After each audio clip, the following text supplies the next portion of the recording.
Hello, मैं doctor Mahadev Patil Nippani से, निप्पाणी बेलगाम district, Karnataka state.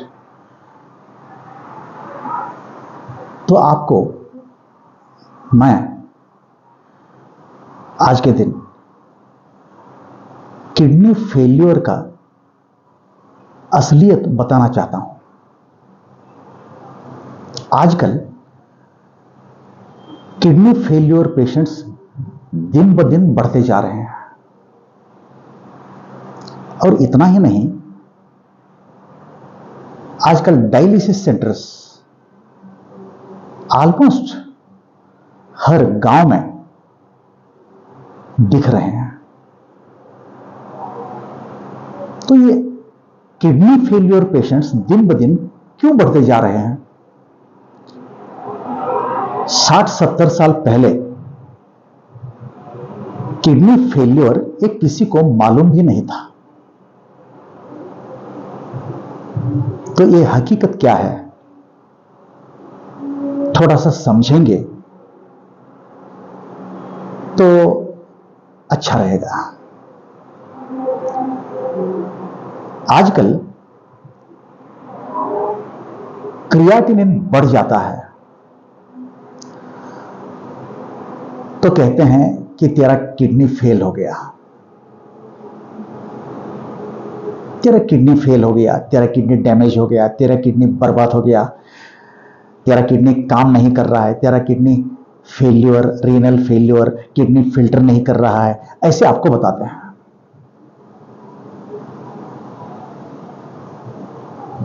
और अगर आप पूछेंगे तो इसलिए करना क्या है, किडनी फेल हो गया तो करना क्या है? तो डायलिसिस करो या ट्रांसप्लांट करो। अच्छा, तो ये क्रियाटिनिन, सिर्फ क्रियाटिनिन इतना ही नहीं, उसके साथ ब्लड यूरिया नाइट्रोजन, फास्फोरस और पोटेशियम ये भी बढ़ जाते हैं। तो आजकल एक creatinine, blood urea nitrogen, phosphorus और पोटेशियम क्यों बढ़ रहे हैं? कुछ तो कारण होना चाहिए। अगर आप डॉक्टर से पूछेंगे तो कहते हैं ये बीपी से होता है, ये शुगर से होता है। अच्छा, कहते हैं तो सुनना चाहिए, हां कहना चाहिए। हां, किडनी फेल होता है तो बीपी से होता है, शुगर से होता है। अगर बीपी से होना है या शुगर से होना है तो मेरे पास एक पेशेंट आया था बेंगलुरु से। वो कह रहा था, उसका डायलिसिस चालू था। वो कह रहा था उसके बेड के सामने एक 3 साल का लड़का आता है डायलिसिस करने के लिए। अच्छा, मुझे एक फोन आया। मैं एक lady doctor, homeopathic lady doctor बोल रही हूं। मेरे सामने एक 9 महीने का बच्चा है, उसका क्रियाटिनिन और यूरिया बढ़ चुके हैं। मेरे पास एक बीजापुर सिंदगी, कर्नाटक, वहां से 5 महीने का बच्चा आया था। मां लेके आई थी। तो वो कहने लगी, डॉक्टर कह दिए हैं बच्चे का किडनी फेल हो चुका है। और वो पेशेंट का, मतलब 5 महीने का बच्चे का यूरिया 107 107 और क्रिएटिनिन बढ़ चुका है। अगर बीपी से होना है, शुगर से होना है,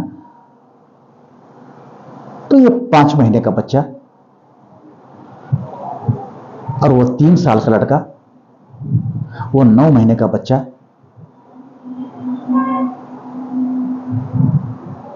इस उम्र में 5 महीने के वो जो बच्चा है, इस उम्र में ना बीपी रहता है ना शुगर रहता है, तो उनको क्यों बढ़ गया,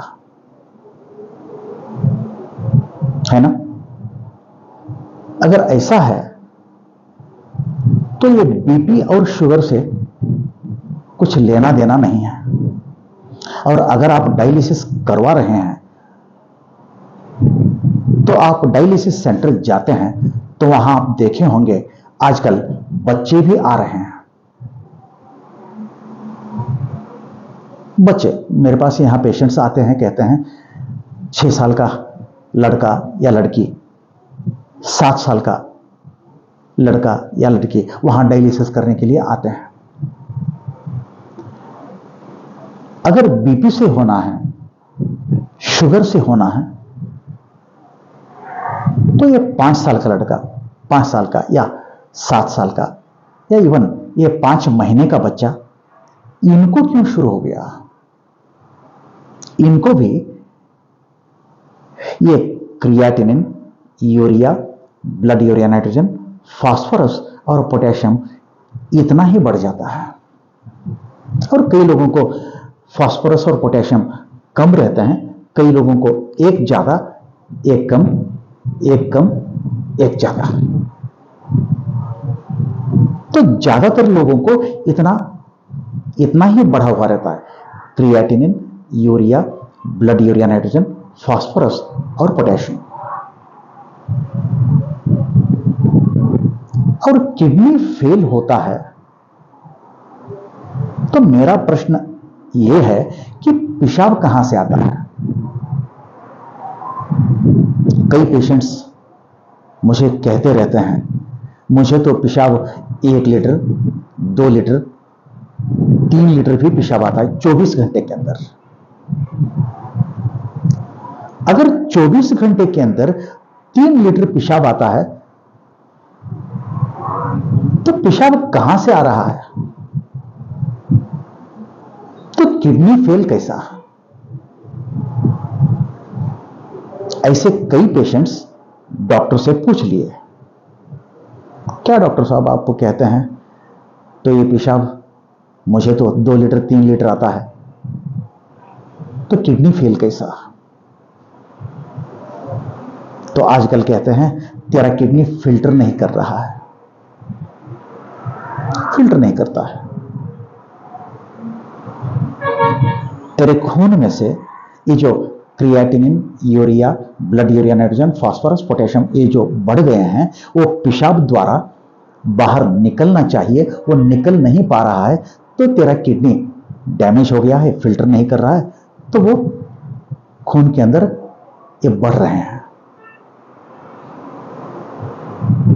अच्छा, तो कई पेशेंट्स ऐसे भी पूछ लिए, डॉक्टर साहब आप कहते हैं बीपी से हो गया, शुगर से हो गया, तो ये 5 महीने का बच्चा या आजकल जो डायलिसिस करवा रहे हैं छोटे छोटे उम्र के, तो उनको क्यों फेल हो गया? तो आजकल ये भी कहा जाता है वो तो हेरिडिटरी, एंसेस्ट्रल, आनुवंशिक। अगर आनुवंशिक है,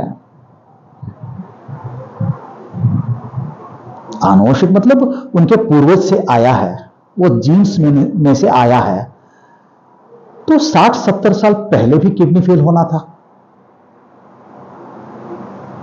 पहले किडनी फेल शब्द सुने नहीं थे, इतिहास में कहीं भी लिखा भी नहीं है। अच्छा, तो मेरा सिर्फ इतना ही प्रश्न है,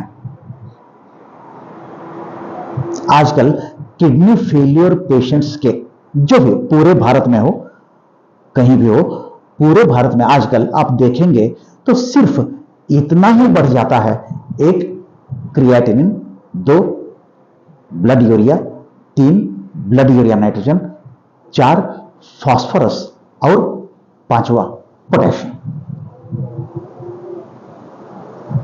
जो भी हो, किडनी फेल्योर कहा तो सिर्फ इतना ही क्यों बढ़ जाता है? आप किसी से भी पूछेंगे तो उनके पास उत्तर नहीं है। अगर ये जानना जरूरी है तो हमें पीछे जाना पड़ेगा। पीछे जाना पड़ेगा। कितना पीछे जाना है? तो 1947, 1947 हम आजाद हो गए। ब्रिटिश गए। अब हमारा राज्यभार हमें करना है। हां, करना है। तो हमने चुनाव करके लोगों को ऊपर बिठा दिए, एमएलए, एमपी। ऊपर बैठने के बाद उन लोगों ने सोच लिए वहां पार्लियामेंट में जनसंख्या बढ़ रहा है, अनाज पैदावार ज्यादा कर रहा हूं। क्यों ज्यादा करना है? क्योंकि 1947, 1947 उस वक्त की बात है। वहां उस वक्त भारत में अनाज का पैदावार इतना ज्यादा नहीं था। अनाज का पैदावार, मैं उस वक्त की बात कर रहा हूं। हमारे देश में उस वक्त हमारे अनाज थे। हमारे अनाज मतलब देसी अनाज। और उस वक्त की बात है, अनाज बोते थे, फसल आता था, और उसमें से और अनाज निकाल के रख के और बीज बोते थे, और फसल आता था, और बीज निकाल के रखते थे। ऐसा हजारों साल से चलता आ रहा था। हमारे बीज और 5 महीने की एक फसल, 6, 7, 8, 9, 10, 12 महीने का एक फसल। मैं उस वक्त की बात कर रहा हूं। एक साल के अंदर 1 या 2 फसल निकालते थे, और वो फसल जो खाएं उनको कुछ भी तकलीफ ही नहीं था। वो जो अनाज खाएं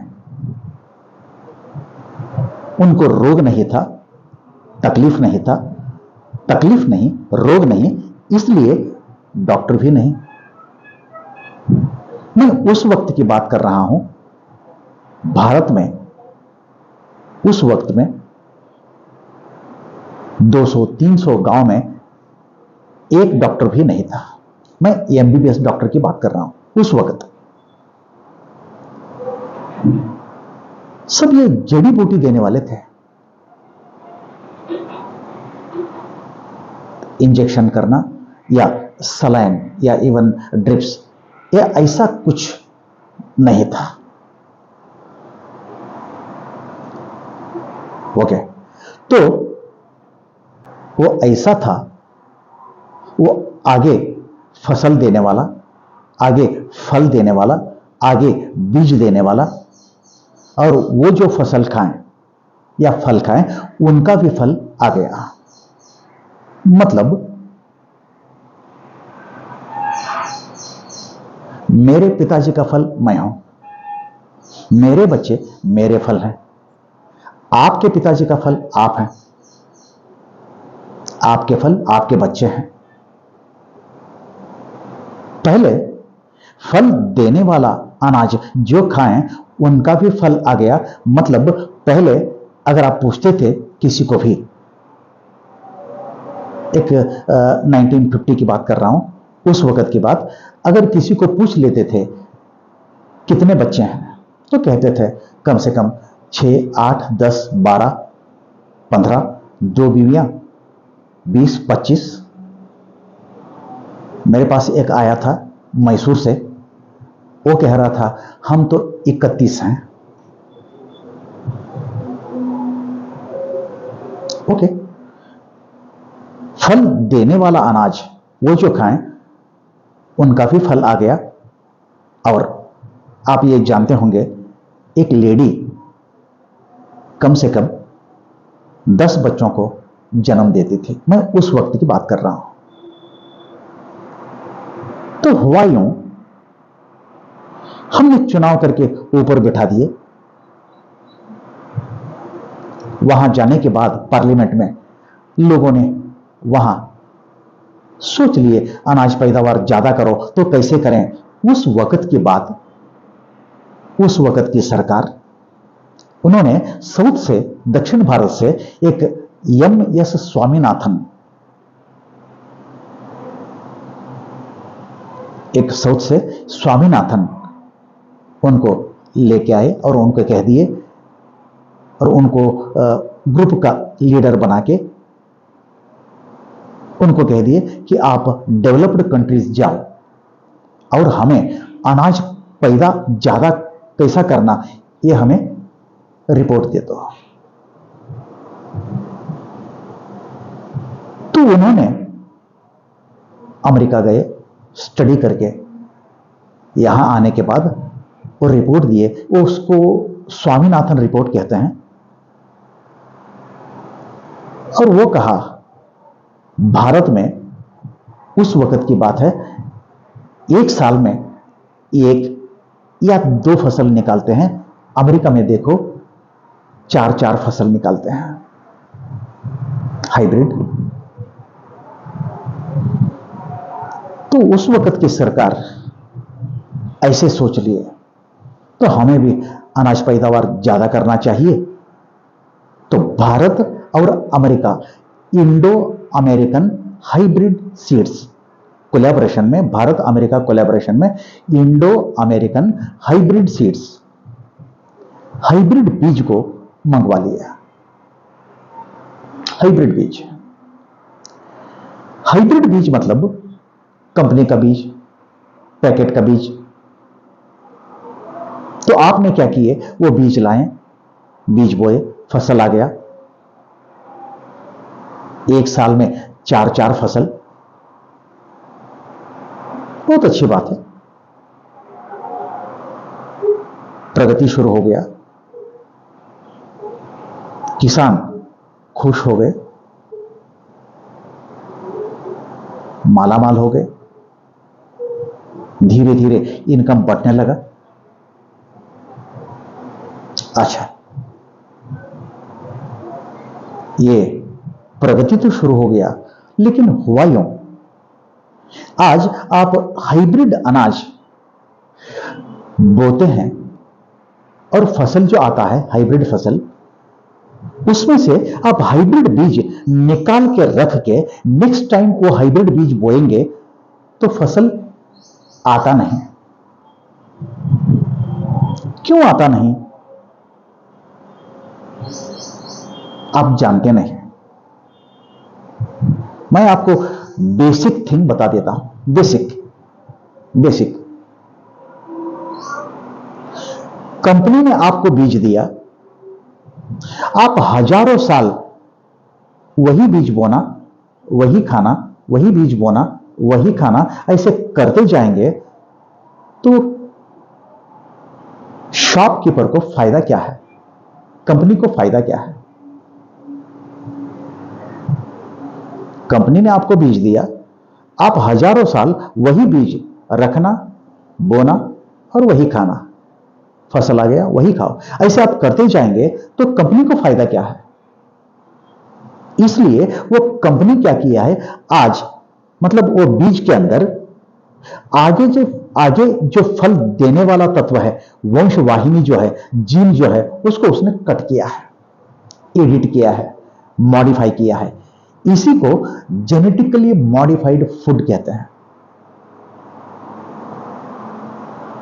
अच्छा, वो आगे फल नहीं देगा, वो आगे फल नहीं देगा तो आप क्या करेंगे?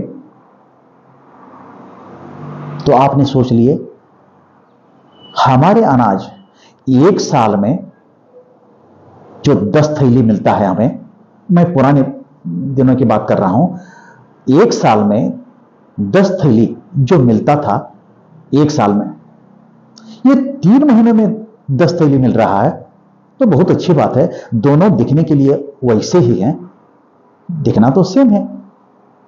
तो आपने मतलब हम सब हमारे बीजों को हमने खा के खत्म कर दिए और अब ये हाइब्रिड बीज लाना, बीज बोना, फसल आ गया, सब कुछ खाओ।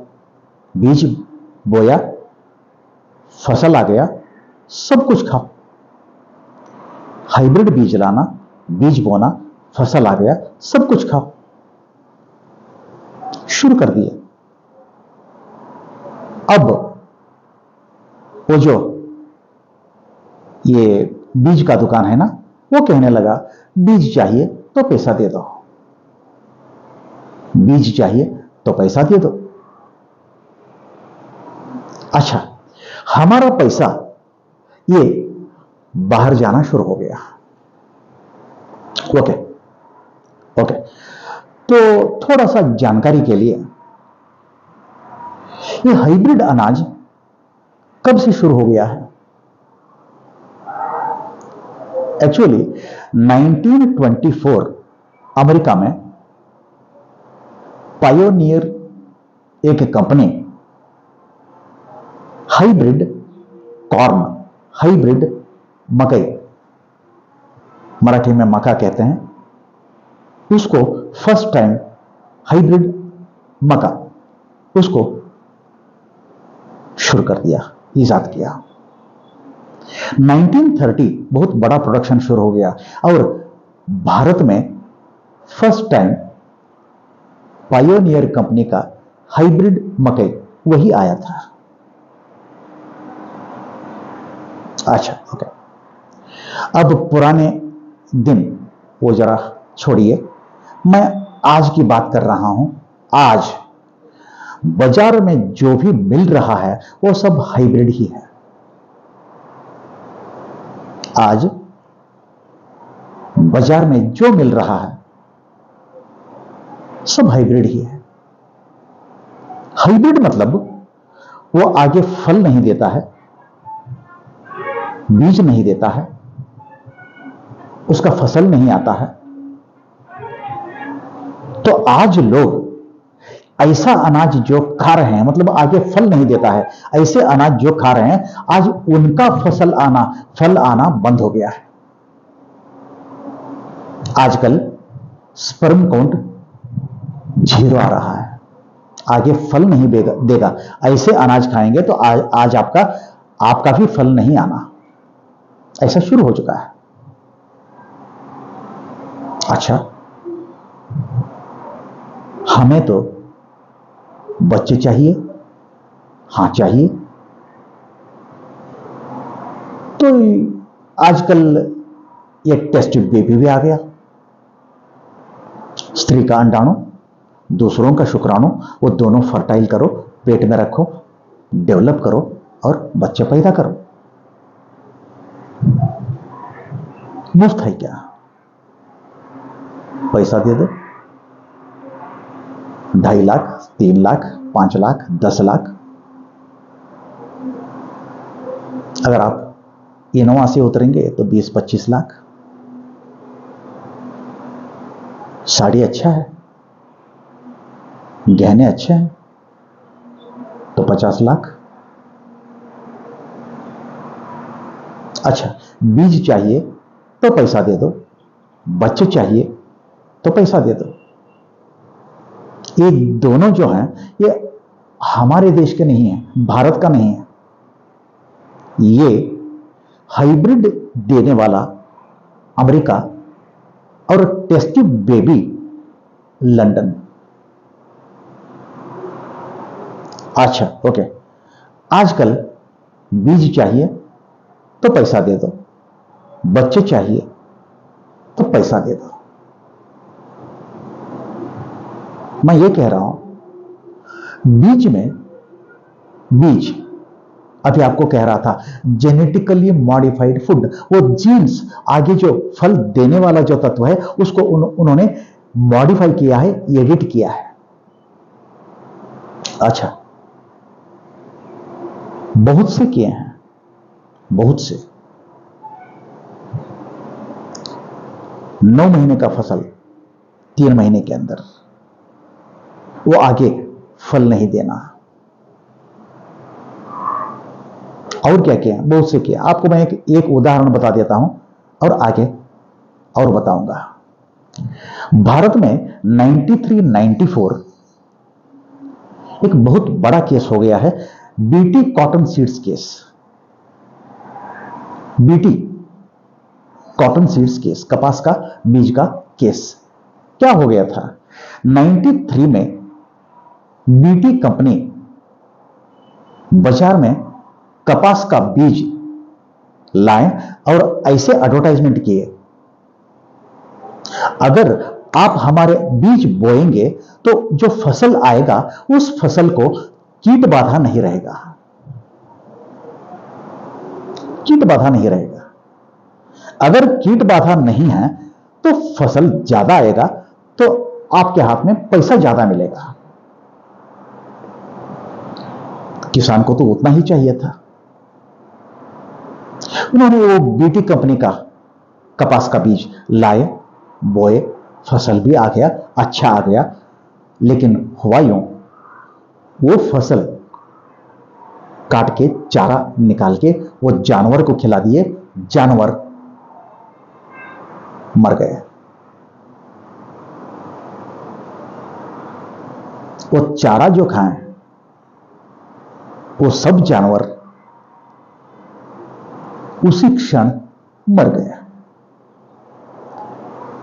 ये बहुत बड़ा ये बवाल हो गया और ऐसे हो गया कि वो शॉपकीपर को मारने शुरू कर दिए और ये केसेस शुरू हो गए, court cases, even police case, बहुत बहुत जोर से शोर से। ये कर्नाटका, महाराष्ट्र, सब तरफ पूरे भारत में ये सब जोर शोर से शुरू हो गया। कंपनी ने बाजार से वो बीज लेके नए बीज दे दिए। तो ऐसा क्यों कर दिए? एक्चुअली वो कंपनी का साइंटिस्ट ऐसा सोचा, जब आप बीज बोते हैं, जो अंकुर आता है और जो पत्ते फूटते हैं, पत्ते जो बाहर निकलते हैं, वो पत्ते खाने वाले कीट रहता है। अगर वो कीट पत्ता खाएगा वो तुरंत मर के गिरना चाहिए। अगर कपास का फूल या कपास का फल वो कीट खाएगा या फूल को खाएगा, वो तुरंत मर के गिरना चाहिए। ऐसे सोच के वो एक जीन डेवलप करके वो बीज में डाला कि वो पौधा ही पूरा जहर बन जाए। तो एज यूजुअल वो किसान वो बीज लाया, बीज बोया, फसल जो आ गया उसको निकाल के, चारा निकाल के वो जानवर को खिला दिए और वो जानवर तुरंत मर गया। ये बहुत बड़ा नुकसान हो गया है। अच्छा, और भी बहुत से किए हैं, बहुत से।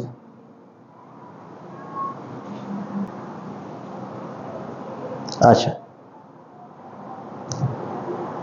तो इतना ही समझेंगे,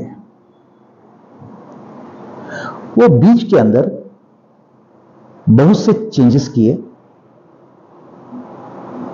तो वो बीज का ताकत कम हो गया। आपको एक उदाहरण दे देता हूं।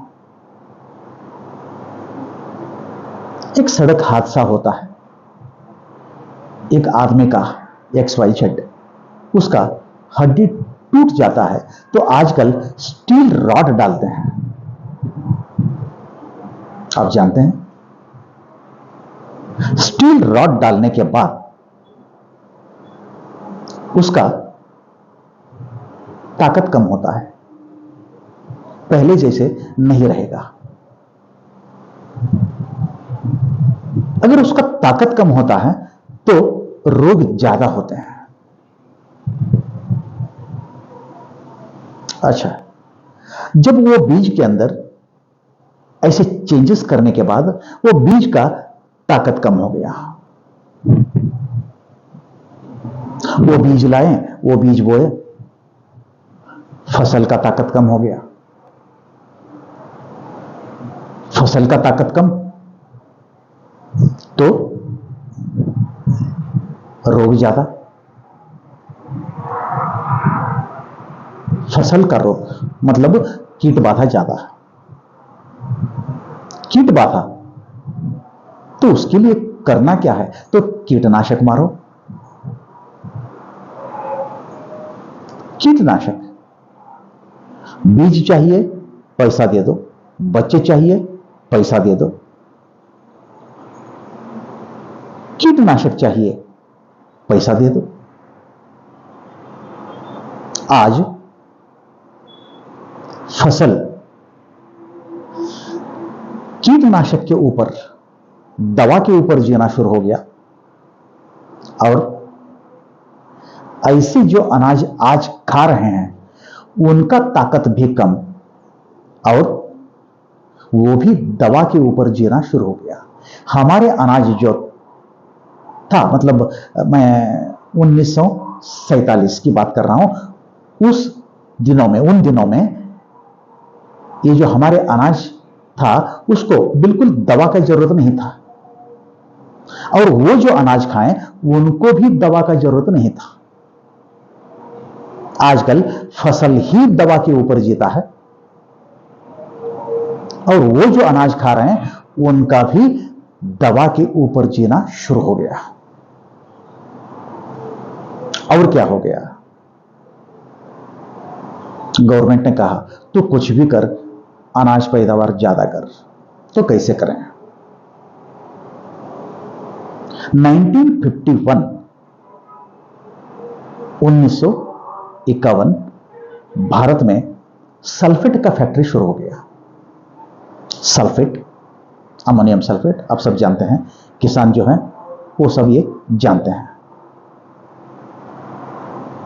1959 भारत में यूरिया का फैक्ट्री शुरू हो गया। 1968 भारत में कॉम्प्लेक्स फर्टिलाइजर्स एनपीके आया। एनपीके मतलब नाइट्रोजन, फास्फोरस, पोटेशियम, ये आया, कॉम्प्लेक्स फर्टिलाइजर्स। तो एडवर्टाइजमेंट भी आना शुरू हो गया।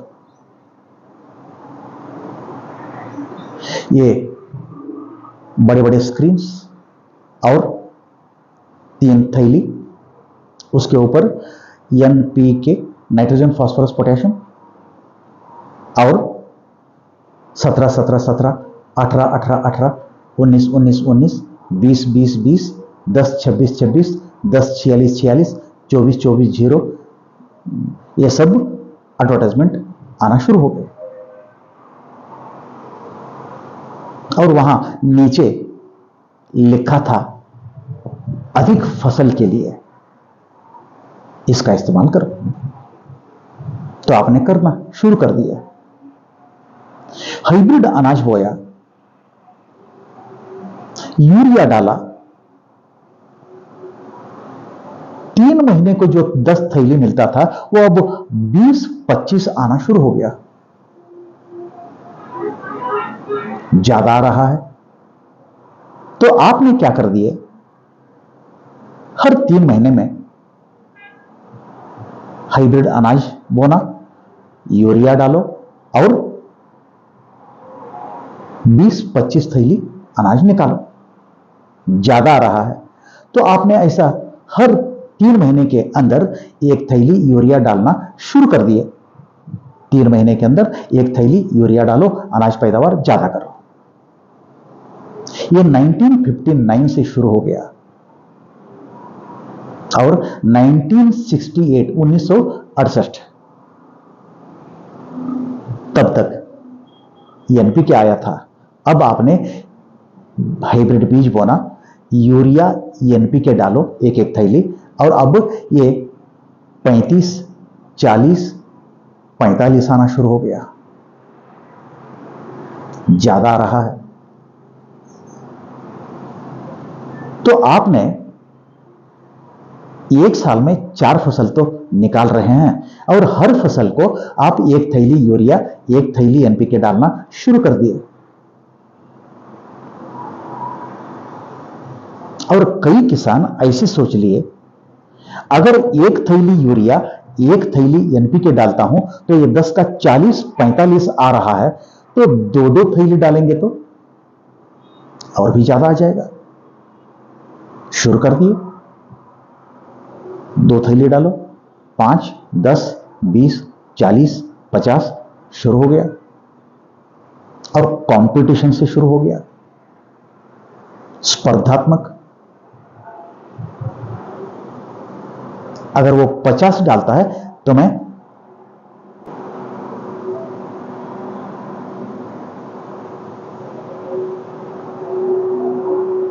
70 डालूंगा। अगर वो 80 डालता है तो मैं 100 डालूंगा। अच्छा, ओके, आपको मैं एक उदाहरण दे देता हूं। एक कांच का ग्लास पानी लेना, कांच का ग्लास पानी, स्टील ग्लास नहीं लेना, कलर डिजाइन का ग्लास नहीं लेना, आर पार दिखना चाहिए, कांच का लेना चाहिए। वो ग्लास के अंदर पानी भर दो,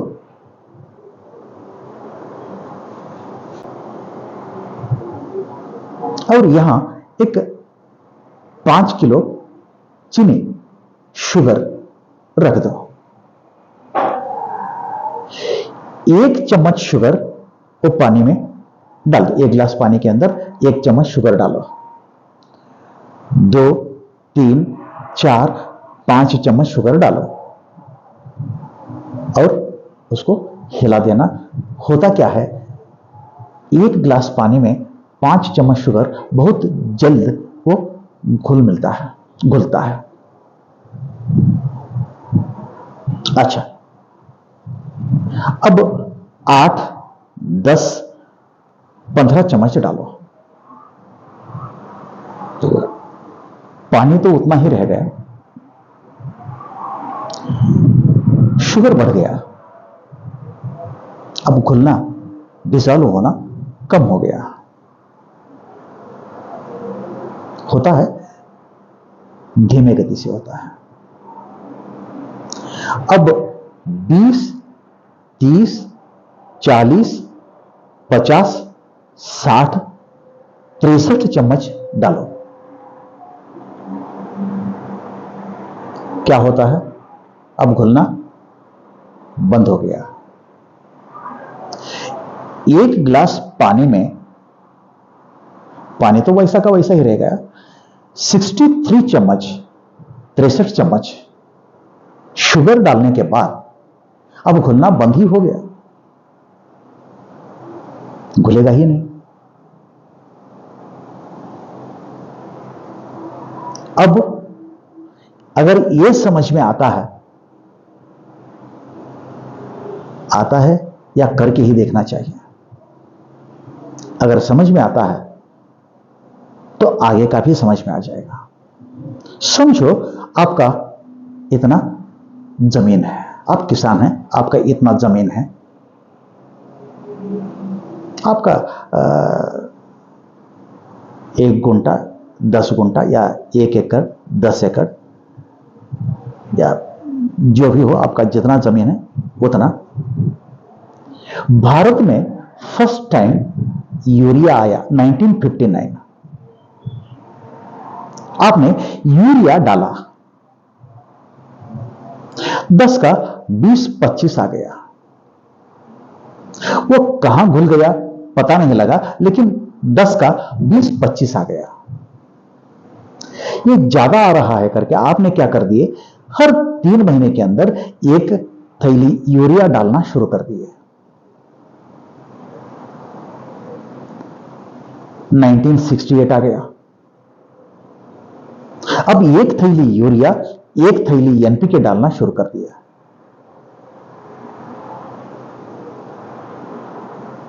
अच्छा, हर 3 महीने में 1 थैली यूरिया, 1 थैली एनपीके, हर 3 महीने के अंदर 1 थैली यूरिया, 1 थैली एनपीके, 1 साल में 4 बार। और कंपटीशन से डाला 20, 25, 30, 40, 50, 100, वो अलग बात। मैं आपको इतना ही कह रहा हूं, समझो आपने एक बार एक फसल में आपने एक ही थैली और यूरिया और एनपीके डाले हैं, 1 साल में 4 बार। कितने साल हो गए?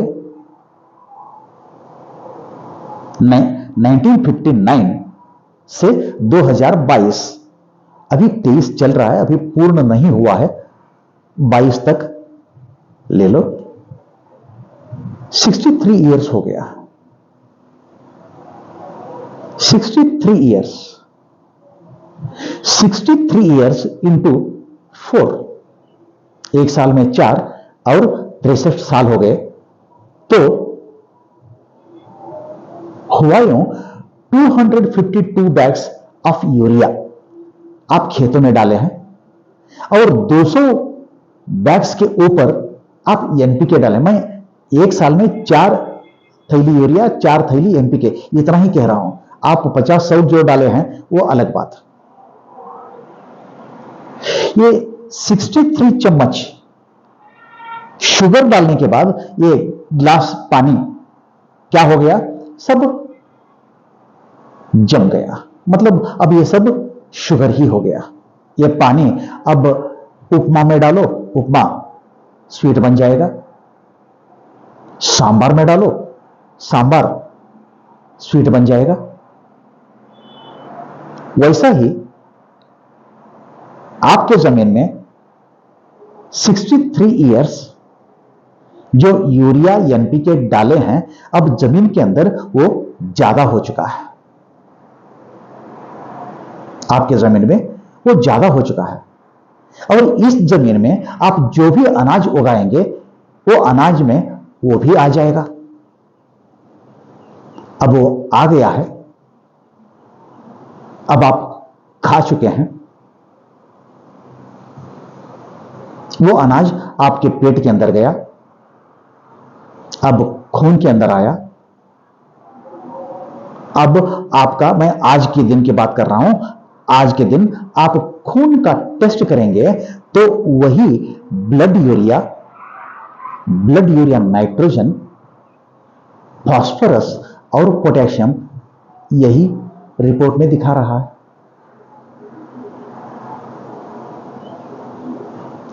अनाज पैदावार ज्यादा करो, अनाज पैदावार ज्यादा करो करके 1959 से आज तक खेतों में जो केमिकल डाला है वही केमिकल आज आपके खून के अंदर दिख रहे हैं।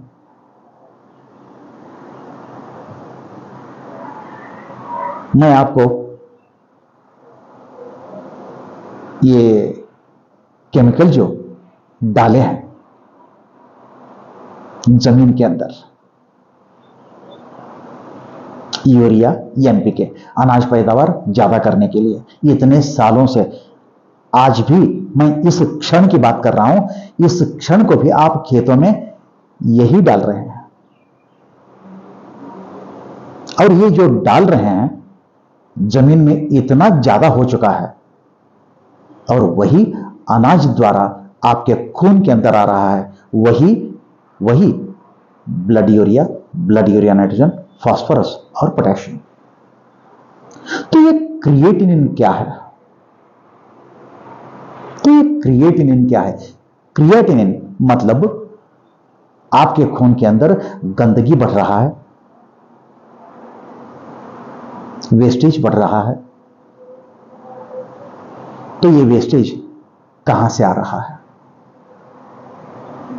आप गूगल सर्च कर लो। ये वेस्टेज शरीर में तैयार होता कहां है?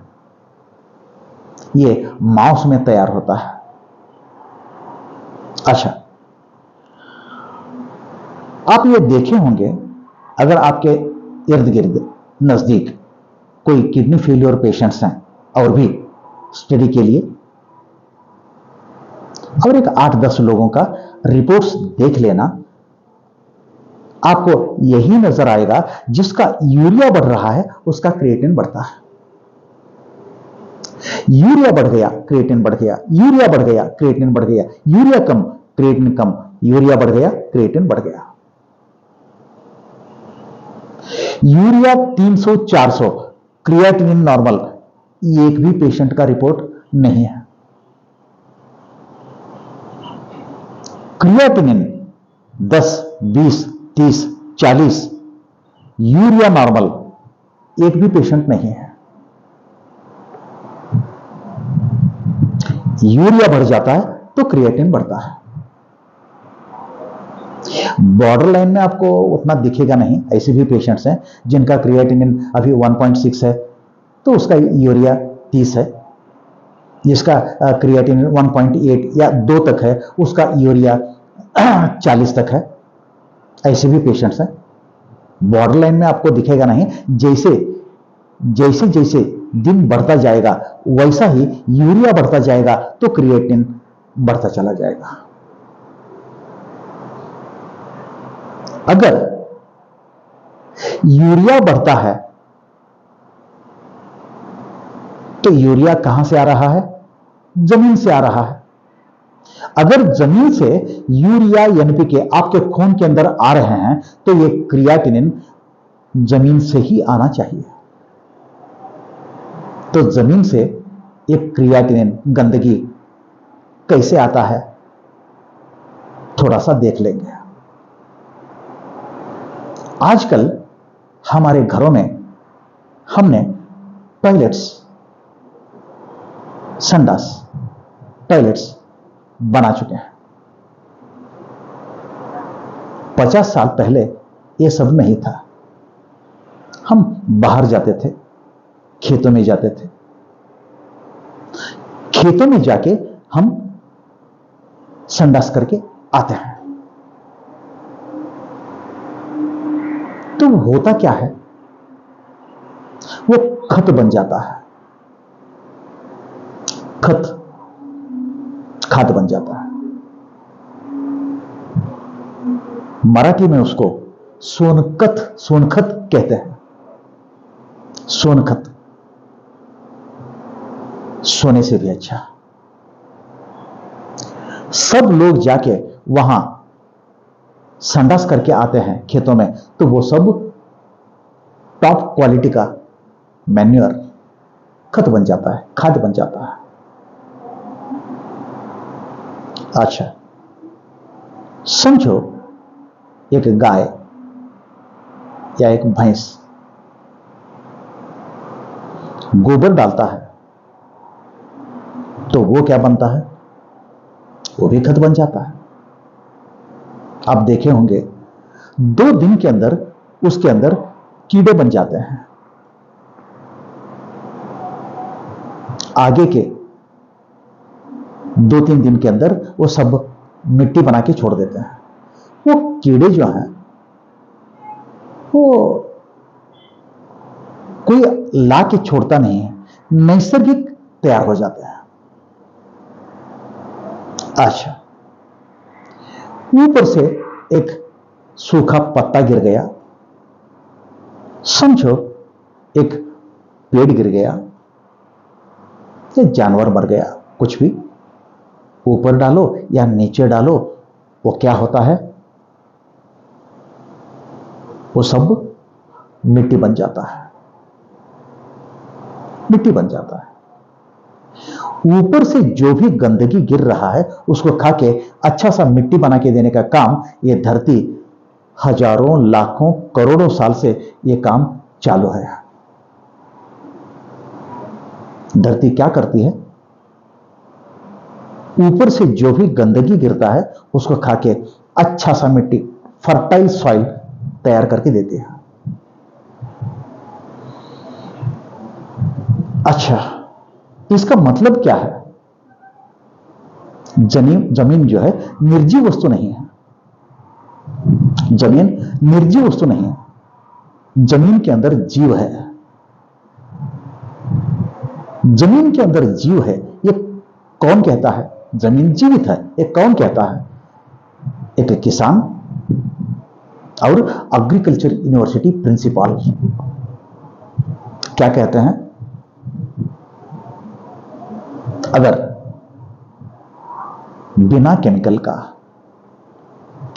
नहीं डाला हुआ जमीन के 1 क्यूबिक इंच मिट्टी लेंगे तो उसके अंदर करोड़ों जीव जंतु हैं, करोड़ों जीव जंतु, micro and macro organisms. Micro मतलब वो इतने छोटे हैं वो हमारे आंखों को नहीं दिखते हैं, हमारे आंखों को नहीं दिखते हैं। बैक्टीरिया, अच्छा, माइक्रोस्कोप में देखेंगे तो आपको इतना सा दिखेगा, सादा आंखों में आपको वो नहीं दिखेगा। अच्छा, ओके। मैक्रो ऑर्गेनिजम्स तो अर्थवर्म, केंचुआ, ये करता क्या है? ऊपर से जो भी सूखा पत्ता या मिट्टी इसको खाके केंचुआ का खाद्य करके छोड़ देता है। केंचुआ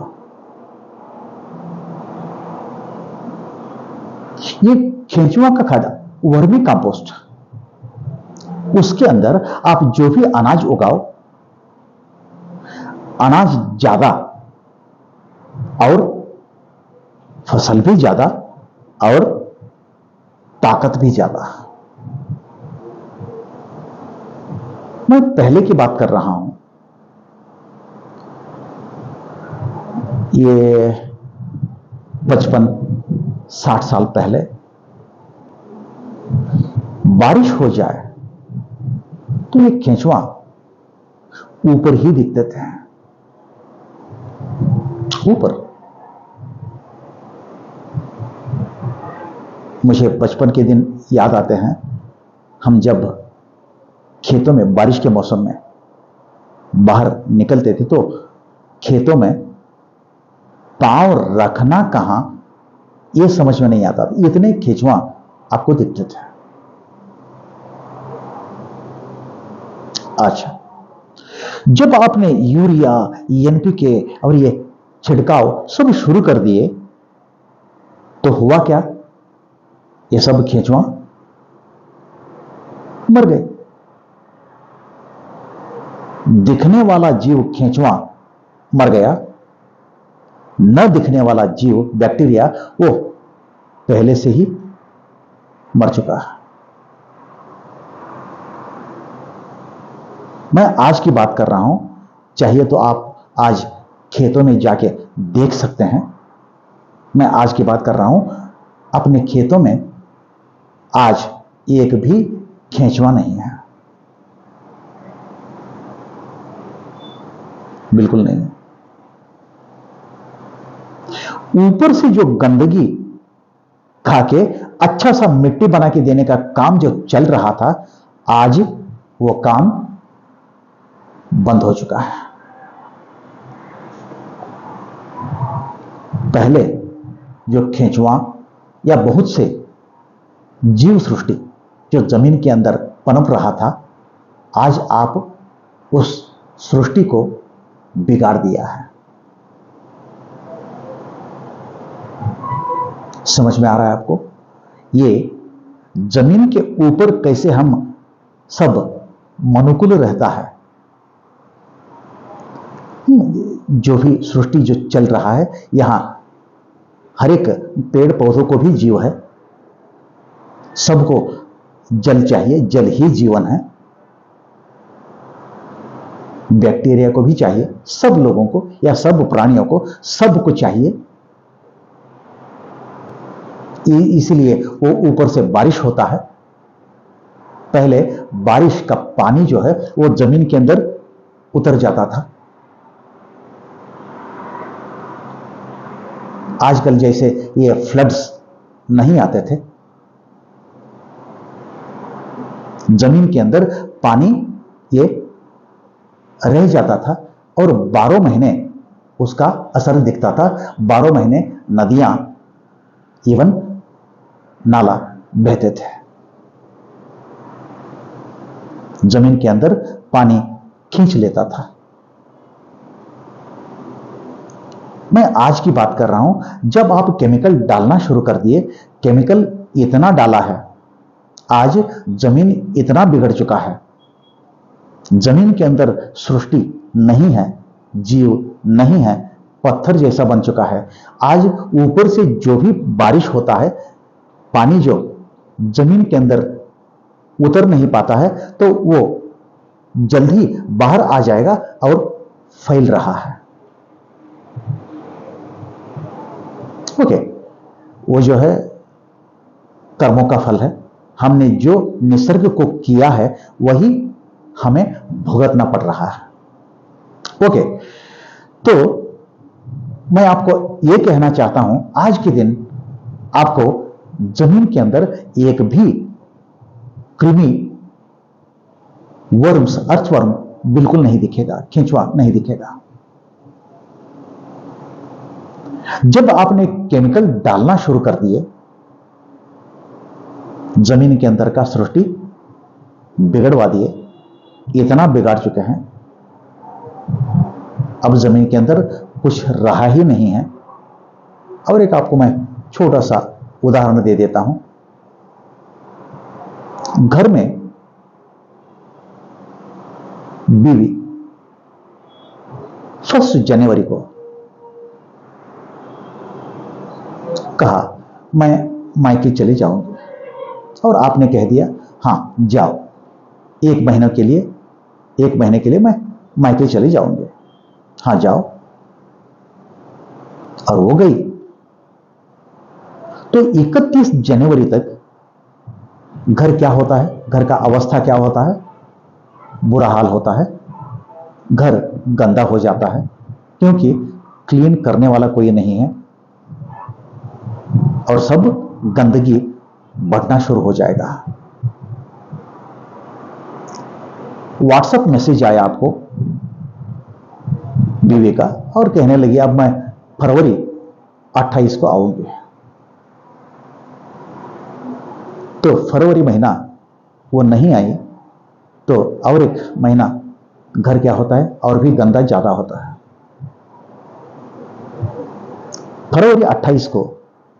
फरवरी 28 उसका कॉल आया और कहने लगी अभी मैं 4 महीने नहीं आऊंगी। तो घर क्या होता है, पूरा गंदा बन जाता है, इतना गंदा बन जाता है पांव रखने के लिए मन नहीं करेगा। समझ में आ रहा है आपको? अगर ये घर, हमारा घर एक स्त्री नहीं है, या बीवी नहीं है, या मां नहीं है, तो घर गंदा बन जाता है। घर जीवित है, किस लिए? घर में स्त्री है तो घर जीवित है। अच्छा, ओके, आपको मैं और भी थोड़ा सा सरल करके बता देता हूं। हम सब मां के पेट से ही बाहर आए हैं, हम सब। बाहर आने के बाद मैं मेरा खाना मैं खुद खाऊंगा, मुझे तुझे कोई संबंध नहीं है, ऐसे हम कहते हैं क्या? नहीं, क्योंकि उस वक्त शरीर में बल नहीं है। मैं खुद विचार करके, मेरे विचार से मैं अनाज लाके खाऊंगा, विचार भी नहीं है। तो जिंदा रहना है तो मां के दूध पीना ही है। हम सब, आप या मैं, मां के दूध पी के ही यहां तक आए हैं। मां कितने दिनों तक 2 साल तक। जब हम बाहर से अनाज मतलब अन्न खाना शुरू कर देते हैं तो मां का संपर्क टूट गया। अच्छा, ओके। तो मैं आज की बात कर रहा हूं, इस क्षण की बात कर रहा हूं। अब मेरे इस उम्र में, आपके इस उम्र में हमें खिलाने वाली हमारी मां कौन है? जमीन। इसीलिए भारत में जमीन को भूमाता कहते हैं। भूमाता। हमें पेट में रख के जो हमें जन्म देती है वो तो 2 साल की मां है, लगभग 2 साल की मां। लेकिन यहां जो जमीन है ये करोड़ों साल की मां है, कायम की मां। ये अदृश्य रूप की मां।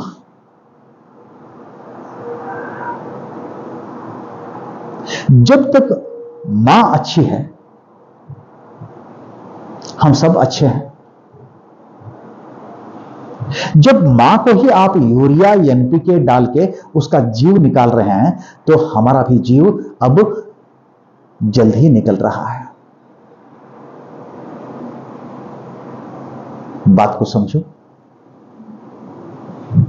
जब तक मां अच्छी है तब तक हम सब अच्छे हैं। तो जब आप 1959 यूरिया का फैक्ट्री शुरू हो गया तब से इस क्षण तक आप यूरिया जो डालते आ रहे हैं, यूरिया एनपीके, ये खेतों में जो लाइफ चल रहा था, जो जीवित था, जो अंदर बायोडाइवर्सिटी सब कुछ जो चल रहा था, उसको आपने सिस्टम को ही बर्बाद कर दिए। सिस्टम को आप ये इतना खराब कर चुके हैं। अब जमीन के अंदर जैसे ही आप केमिकल डालना शुरू कर दिए वहां से आज तक वो मिट्टी जो है क्लीन नहीं हो पा रहा है। जमीन का सृष्टि आपने बिगाड़ चुके हैं तो जमीन क्लीन नहीं हो पा रहा है तो गंदगी धीरे धीरे जमीन के अंदर बढ़ता जा रहा है। जमीन के अंदर धीरे धीरे करके ये जो क्लीन नहीं हो पा रहा है, मतलब ये जो गंदगी बढ़ रहा है वो गंदगी यूरिया एनपीके, वही सिस्टम, ये आज आपके खून के अंदर के भी रिपोर्ट्स ऐसे ही कह रहे हैं।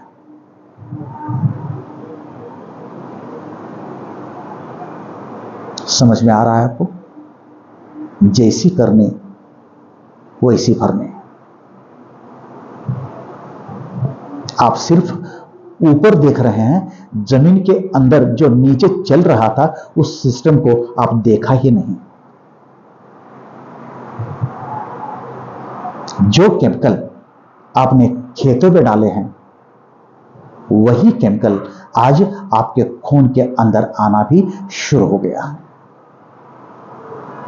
वही गंदगी creatinine, urea, blood urea nitrogen, phosphorus और पोटेशियम। आप ये रिपोर्ट्स लेके डॉक्टर के पास जाते हैं तो डॉक्टर कहता है तेरा तो किडनी फेल हो गया। तो आप क्या पूछते हैं, डॉक्टर साहब इसे करना क्या है? तो डायलिसिस करवा लो। डायलिसिस मतलब क्या है? वो एक मशीन आपके खून के अंदर का वो creatine, urea, nitrogen, phosphorus, potassium और एक्सेस फ्लूइड वो सब निकाल के वही खून को आपके शरीर के अंदर डाला जाता है और डिस्चार्ज करने के बाद आप घर आके और यूरिया एनपीके डाला हुआ अनाज और खा लेते हैं और बढ़ गया। और डायलिसिस में कम करवा के घर लाओ, घर आके और यूरिया एनपीके डाला हुआ अनाज और खा लो, और यूरिया एनपीके कम करके घर आना, और घर आने के बाद और यूरिया एनपीके डाला हुआ अनाज और खा लेना। तो ये सिस्टम चलता ही रहेगा। कितने दिनों तक चलता रहेगा? जब तक आपका सांस चल रहा है, आपके पैसे बैलेंस जितना है उतने दिनों तक आपका ये डायलिसिस चलता रहेगा। सांस बंद हो गया या पैसे खत्म हो गए तो खेल खत्म। और आजकल की सरकार यूरिया डालना बंद कर दो करके कह रहा है, लेकिन कोई सुन नहीं पा रहा है। ब्लैक से यूरिया एनपीके डाल के आज खेतों में डाला जा रहा है।